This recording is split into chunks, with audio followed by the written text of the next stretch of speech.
Supreme কোর্টে পশ্চিমবঙ্গের SIR সংক্রান্ত মামলার শুনানি রয়েছে আজ বিকেলের দিকে। দেশের প্রধান বিচারপতি সূর্যকান্তর বেঞ্চে মামলা ওঠার কথা।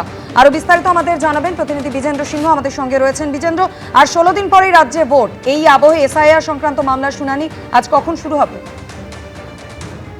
মাধুরী, আজকে 4টের সময় হিয়ারিং রয়েছে সুপ্রিম কোর্টে এবং এর আগে যেদিন অ্যাডজার্ন হয়েছিল সুপ্রিম কোর্টে কেস, সেদিন তারা ঠিক করেছিলেন কি আজকে 6 তারিখ সন্ধ্যে 4টে বিশেষ বেঞ্চ বসবে এবং তারা শুনানি করবেন এসআইআর এর ম্যাটারে। আজকের ডেট এই জন্য দেওয়া হয়েছিল কি আজকে হলো ফার্স্ট ফেজ অফ নমিনেশনের লাস্ট ডেট এবং সবাই চাইছিলেন কি সেদিন যেন সুপ্রিম কোর্ট শুনানি করে।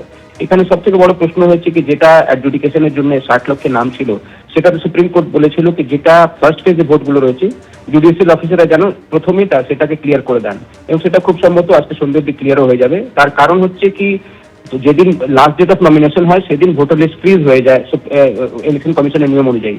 সেক্ষেত্রে এই যারা ভোটার হবেন তারা ভোটার লিস্টের নাম উঠে যাবে, এটাই মনোভাব ছিল সুপ্রিম কোর্টের। তো তার সঙ্গে সঙ্গে এই প্রশ্ন রয়েছে কি যাদের নাম বাদ গেছে তারা এখন কি করবেন। তারা ট্রাইব্যুনালে যাচ্ছেন, ট্রাইব্যুনাল এখন অর্ডার দেবে, তারপরে তাদের নাম ভোটার তালিকায় আসবে কি আসবে না সেটা ট্রাইব্যুনালের উপর নির্ভর করছে।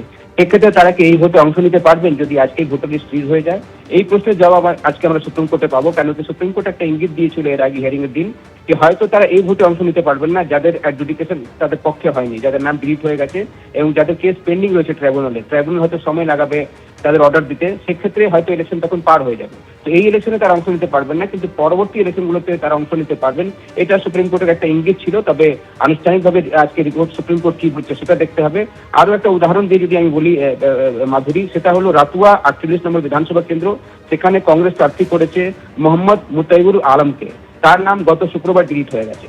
এখন তিনি যদি ভোটারই না হন তাহলে তিনি প্রার্থী কি হবেন? আজকে 3টে অব্দি নমিনেশনের লাস্ট ডেট রয়েছে ফার্স্ট ফেজের এবং তার আইনজীবী এখন সুপ্রিম কোর্টে দ্বারস্থ হয়েছেন কি যদি সুপ্রিম কোর্টের আগে নির্দেশও দিয়েছিল যে প্রার্থীদের নাম যেন আগেই ক্লিয়ার করে দেওয়া হয় এডুকেশনে। তার নাম ডিলিট হয়ে গেছে শুক্রবার, এখন ট্রাইব্যুনালে যাওয়ারও সময় নেই তার। আজকে 3টে সময় অব্দি নমিনেশনের টাইম রয়েছে। একটা ক্যান্ডিডেটের এর আগে আমরা দেখেছি ফারাক্কার নাম ক্লিয়ার হয়েছে গতকাল, যিনি আজকে নমিনেশন ফাইল করবেন কংগ্রেসের, সেটা সুপ্রিম কোর্টের অর্ডারের পরে হয়েছিল। কিন্তু আরো একজন কংগ্রেসের প্রার্থী আজকে সুপ্রিম কোর্টে দ্বারস্থ হয়েছে রাতুয়া থেকে কংগ্রেসের প্রার্থী মোহাম্মদ মুতাইবুর আলম।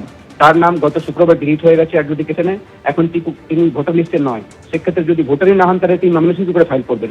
এটা নিয়ে তারা আজকে সুপ্রিম কোর্টে আসছেন, এখন দেখতে হবে সুপ্রিম কোর্ট তার ক্ষেত্রে কি নির্দেশ দেয়। ধন্যবাদ বিজেন্দ্র।